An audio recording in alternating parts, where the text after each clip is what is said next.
The Missouri Students Association held their first meeting of the spring semester on Tuesday, January 23rd at 5:30 p.m. in the Leadership Auditorium. To begin, there were 18 at-large senatorial candidates nominated for the 2024-2025 school year. They introduced themselves by their name, pronouns, hometown, and major. The student government body then held a vote by acclamation to unanimously elect the senators into their positions. A few things were mentioned during open forum, and then it was business as usual. The first bill brought to the floor was Bill 63-29, which was written by Legislative Chief of Staff Kate Karpinski and Legislative Clerk Logan Kirkendall. They outlined an act to amend the bylaws of this bill and to also formally codify and define the roles of the legislative clerk and a legislative chief of staff, as previously there was only one title of legislative assistant and very little definition as to what they do. Karpinski and Kirkendall read their authorship speeches and stood for a questioning period as well as a perfection period. The senatorial body then cast their votes to pass the act, and it passed with a vote of 36 to 7 to 6. Then attention was turned to Bill 63-27, in which author Logan Kirkendall presented an act to establish the rules of the Senate as a new governing council document presiding over MSA Senate. The need for this act was to clarify certain aspects of the MSA rules and handbook. In total, after the authorship speech and the questioning and perfection periods, 3 amendments to this act were friendlied by the author,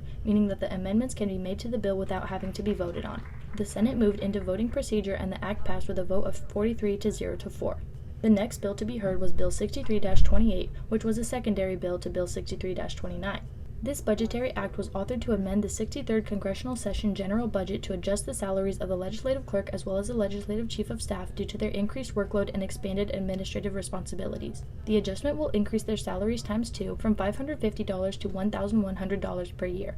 A multitude of questions were acknowledged and clarifications were made in response. The bill passed with a vote of 33 to 5 to 9. The final bill to be heard on the floor was Bill 63-32, which was a budgetary act written by Fiscal Chair Cody Jenkins to amend MSA's 2024 fiscal year budget.